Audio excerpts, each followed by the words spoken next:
This is my B5 S4 project car. The list of things I've done to this car has been consistently growing over the course of the past few months, and this week is going to be no exception. I've got a few things on deck for today, and first is a gorgeous way to improve airflow. This is an upgraded set of BiPipes, specifically by 034 Motorsports. Coming in gorgeous steel, this not only looks better, but it should dramatically improve the airflow over the stock pipes, which have currently been spray painted by the previous owner and are in need of replacing. These pieces are going to go directly after each of the intercoolers and carry that compressed air into the silicone throttle body boot. Consequently, improving the airflow in these pipes is a great way to take more pressure off the turbo in the intercoolers, allowing them to make more power, and free up some additional throttle response. When it comes to boosted engines, airflow volume is key.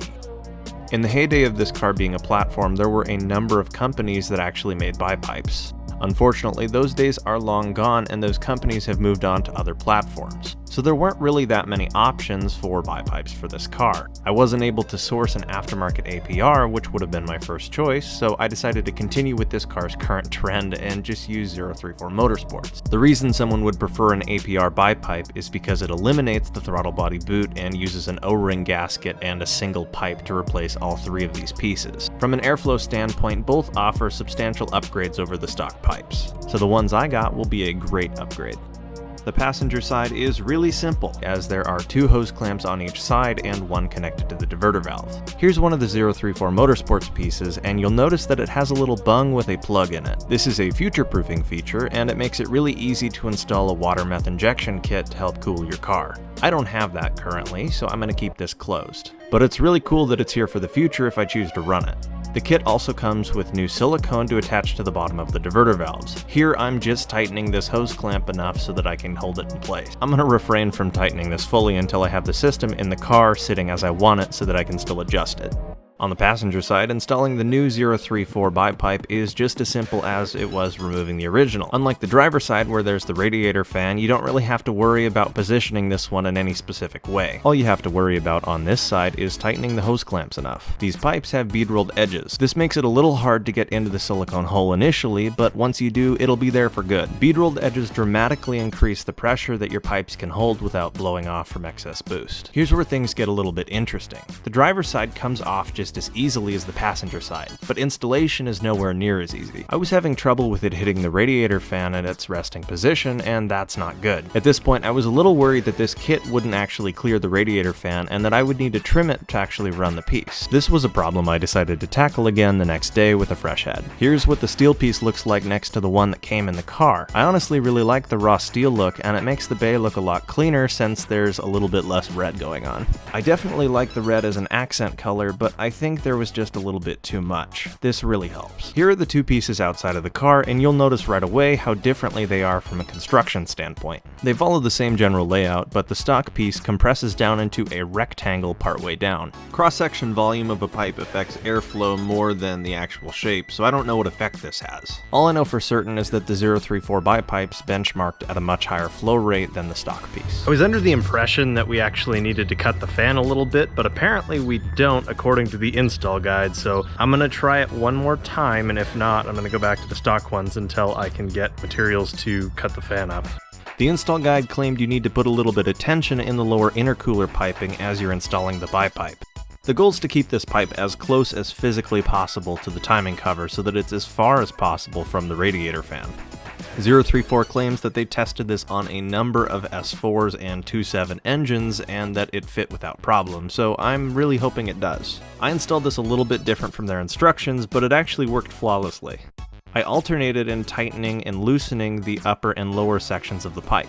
My goal was to incrementally tighten and back this pipe into a resting position that was close to the timing cover and not the radiator fan. Doing it this way let me very specifically customize how the pipe sat at rest. By changing the tension in the lower intercooler piping or the throttle body boot, you could adjust how it sits and how it's rotated. I fiddled with this until I was pretty happy with the fitment. One thing that you'll notice I do is unbolt the headlight to get a little bit more access to the lower intercooler pipe.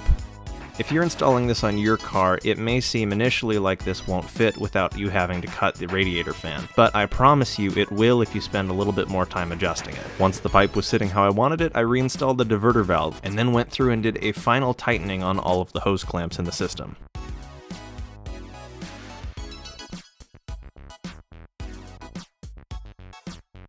I've found that on this engine, a swivel extension is going to be your best friend for most of the hose clamps.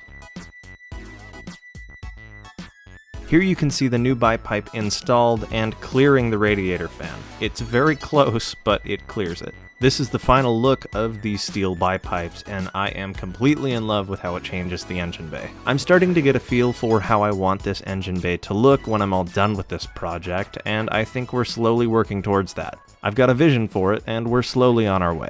I was a little unnerved with just how close the BiPipe sat to the radiator fan, and I was especially worried that whenever the weight shifted in the engine, it would move forward and hit the fan. 034 claims that you can use zip ties to prevent this, but I went ahead and used a hose clamp for just a little bit of extra protection. This should never be weight bearing, however. The final step in installing this is to reinstall the Y-pipe and the headlight.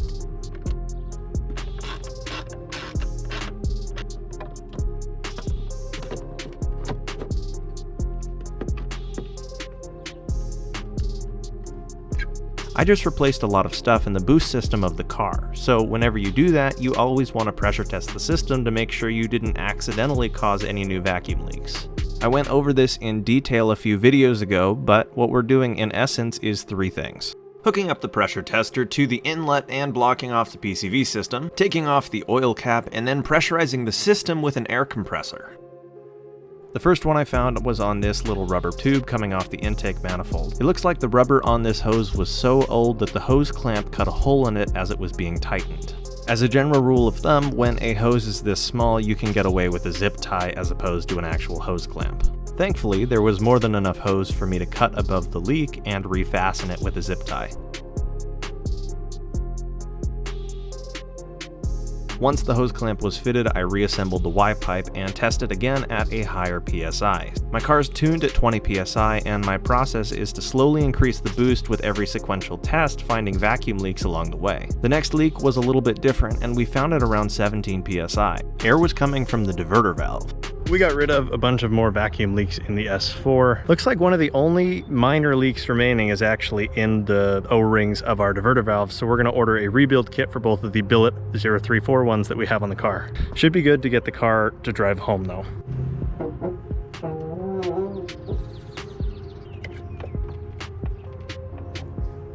Always double check.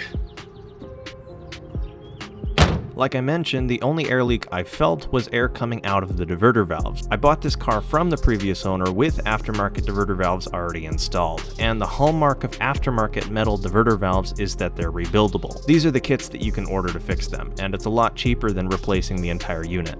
You really only need to rebuild these when they go out, and my general rule of thumb is to check if you need to rebuild them about every 20,000 miles or 2 years.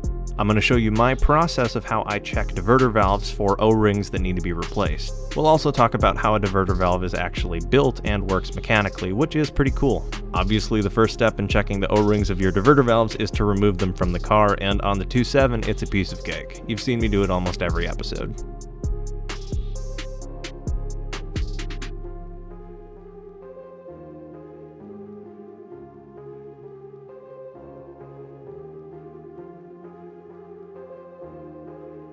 Here are the aftermarket diverter valves that came with my S4, and honestly, they're a similar construction to pretty much any aftermarket diverter valves that you're going to find. Whenever you buy upgraded diverter valves, I highly encourage you to buy rebuildable ones, otherwise you'll be replacing them whenever they go out, and it's about $100 a piece, versus the rebuild kit is like $10. The first thing to check is the larger exit of the diverter valve that can unscrew. There needs to be an intact O-ring between these pieces, and if yours is like mine, it is not up to the task. The O-ring needs to be in one piece with no cracks or divots. This one's horrible. There are some other O-rings in the diverter valves, but these ones are the ones that are most likely to go out because they're exposed to the most heat and outside elements. One of mine was already in 2 pieces, and the other one had a ton of cracks and divots and easily broke. Both are going to be replaced. Now I'm going to unscrew the top of the diverter valves, and there's going to be a spring in there. Depending on how tuned your car is, you may have more than one spring or different levels of resistance in there. The next O-ring you're going to check is the top one that seals the lid to the diverter valve.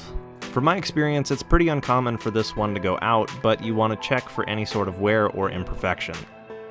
Next, push the piston out from the bottom and check the O-rings that are underneath. The number of these may differ based on the manufacturer you have, but mine has 2, and I'm inspecting the general condition of both of them. Grease is applied during assembly, so that's normal if you see it on yours. The two internal O-rings and the lid O-ring all look good on this diverter valve, so I'm good to go ahead and reinstall it. We are, however, replacing the small O-ring on the outlet of the diverter valve, and you want to apply a little bit of grease before putting it on. Generally, the rebuild kit will come with the grease you need to use. Don't go overboard, you just want a little bit to help it seal. Then you can start to reassemble it, making sure to put everything back in the same order you removed it from. This is really easy since it will only go together one way. You want to check that your valve can slide without much resistance, and if there's too much, you're going to want to add more grease to the inner side. If not, you're good to put on the spring and the cap. That's one diverter valve down, and now we're going to do the other one. I checked each of the O-rings on this one as well, and it looks like it's in the same shape as the other one. That doesn't really surprise me since the airflow is symmetrical on this engine. Just like the last one, on this one I only had to replace the tiny O-ring on the outlet of the diverter valve. Always check all the O-rings whenever you inspect or rebuild it though.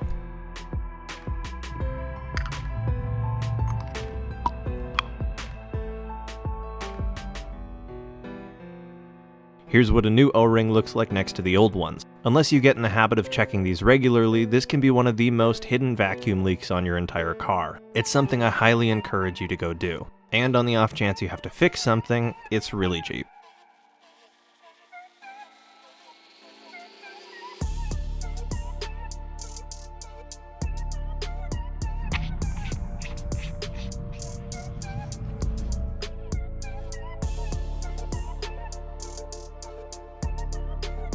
Reinstalling this is super simple, other than some of the hose clamps are a little bit of a weird angle for your screwdriver. These diverter valves are basically bleeding boost and horsepower whenever they're not working properly, so it's something you really want to check, and there's a good benefit when you fix the problem. The O-rings that were leaking on mine are directly connected to the throttle body boot, which is where your compressed and cooled air enters the engine to make power. This boost leak is even hard to find on a boost gauge because it happens after the boost is actually measured. These were literally bleeding horsepower, and you could tell immediately when driving the car afterwards. Last time we worked on the S4, we made some major improvements to the front end. We replaced the grille, added a lip, and a plate filler. It's looking a lot better, but now the worst part of the front is the headlights, which are faded and yellowed. I've got my eye on some aftermarket headlights, but they're going to take a while to get here, so for the time being, I decided to polish these. If you've never done this, it's a great way to remove oxidation from a headlight and make them clear again. You basically wet sand with 1000 grit, and then 3000 grit, and then you polish with a buffing compound. Or you can go to your local auto parts store and buy a kit that has everything you need to do this. For the best results, I suggest you get one that connects to your drill. I then put a sealant over the polished product to make it last a little bit longer. Normally I would suggest you mask off the paint around the headlight, but these headlights are so straight compared to the TT that I would have to go out of my way to stand the paint. Here are both headlights side by side. While this is a super simple process, the results are tremendous on your car. See for yourself which side looks a lot better, the one I cleaned or the one that I have yet to clean. Although according to the sales tactic of blowing the symmetry, you're only going to notice how dirty it is when there's a clean one to compare it to. Either way, it really helps the look of your car, and I'm glad to do it.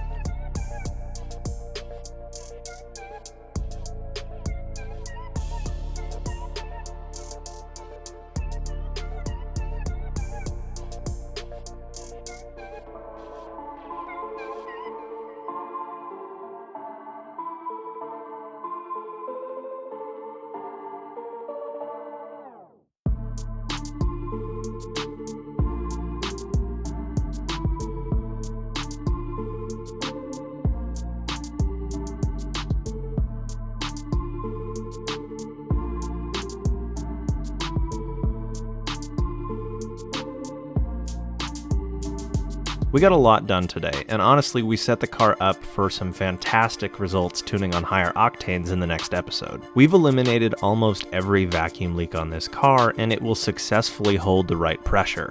The diverter valves actuate faster than ever, and I know there's no leaks coming from them. The engine bay is looking so much nicer, and the car is running a lot better. It's even looking better on the outside since we cleaned the headlights. I've got a lot of parts on the way for this build, and I'm collecting an even bigger list of things to order for it. This car is going to be so cool when I'm done with it. I really appreciate you watching this video, and I want to seriously say thank you for taking the time out of your day to support my channel and watch it all the way through.